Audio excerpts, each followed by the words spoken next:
តចងការប្រជ័យចេស្តាបរមរាជមហាខិតយារាមាទឹកដីប្រស័យសយោពមហាចក្រពត្តិប្រាធិរាជ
អូនមានទឹកមុខមិនល្អអញ្ចឹង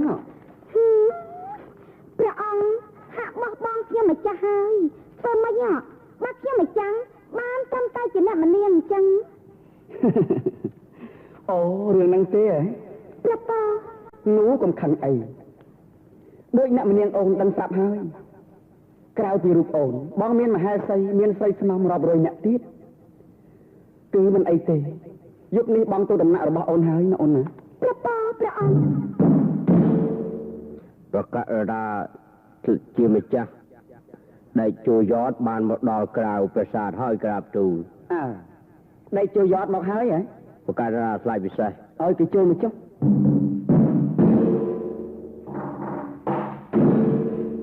សូមក្រាបថ្វាយព្រះបង្គំបកករណាជាអម្ចាស់ជីវិតលើត្បូងល្អហើយណែតាមសេចក្តីក្នុងចិត្តម៉ែបណ្ដាំរបស់លោកគ្រូដេជោមាសគាត់ថាដេជោយតឯងនឹងមានថ្មីដៃខ្លាំងពូកែណាស់ខាងសឹកសង្គ្រាមពុំអន់ជាងគាត់ទេហើយជាសិស្សសំណប់តែម្នាក់គត់ដែលជាអ្នកអាចស្នងមរតកគុណវិជ្ជា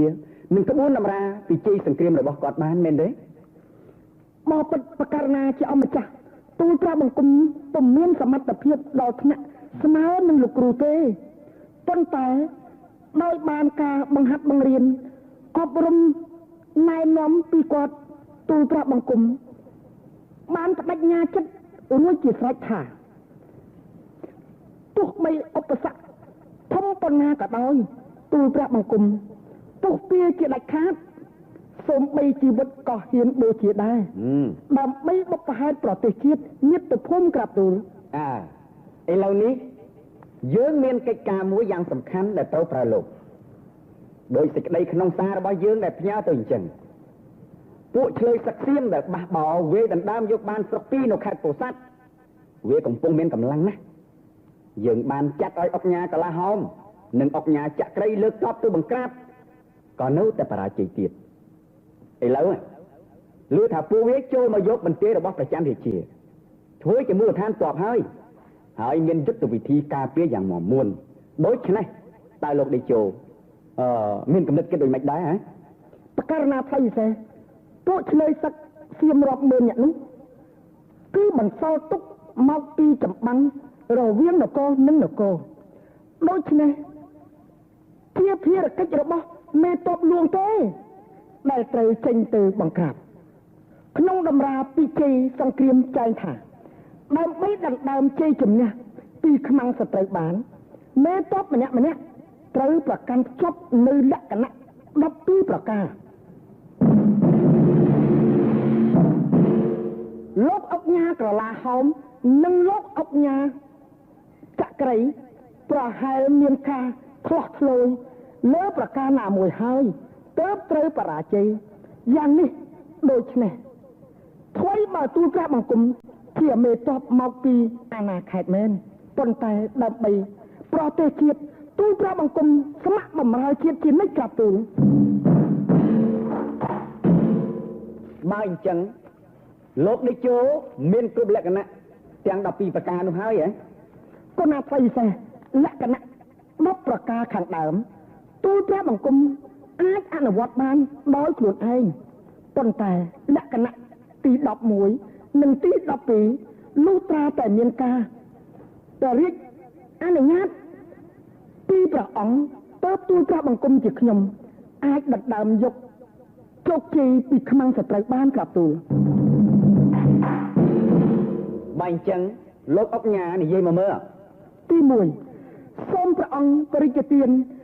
អាចញាសឹកដល់ទូលព្រះបង្គំលុះត្រាតែចប់សង្គ្រាមទី2សូមប្រកាសណាទ្រង់ព្រះតម្រេះយ៉ាងណាកុំឲ្យទូលព្រះបង្គំព្រួយកង្វល់ពីសត្រូវនៅខាងក្រោយខ្នងឲ្យសោះព្រោះសត្រូវពីមុខយើងមើលឃើញងាយទប់ទល់ឯសត្រូវពីក្រោយយើងមើលមិនឃើញទេបើរវល់តែទប់ទល់ជាមួយសត្រូវពីក្រោយហើយទូលព្រះបង្គំពុំអាចយកជ័យជំនះលើខ្មាំងទេក្រាបទូលយេតែចូលយ៉ាតលោកនិយាយថាសត្រូវពីក្រោយខ្នងយ៉ាងម៉េច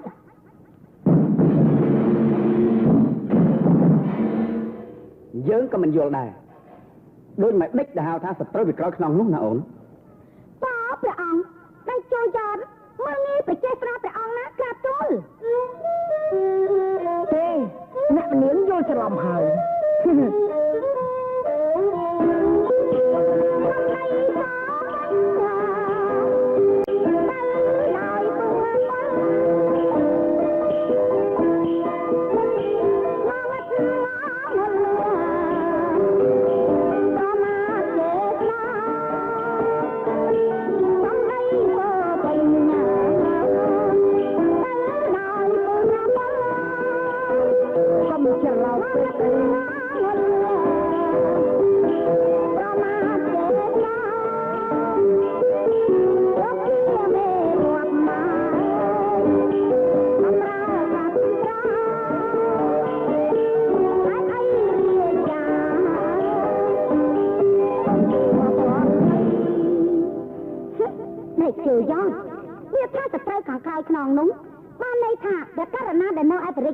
នេះ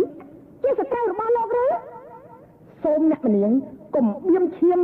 ព្រោះដាក់អ្នកដទៃយ៉ាងនេះពាក្យសម្ដីរបស់ខ្ញុំគ្មានអត្ថន័យអញ្ចឹងទេលោកនេះបានហើយអ្នកនាងអូនបងក៏ពុំយល់សម្ដីរបស់ដេជោយត់ដែរប៉ុន្តែឥឡូវនេះកុំឲ្យខាតពេលវេលា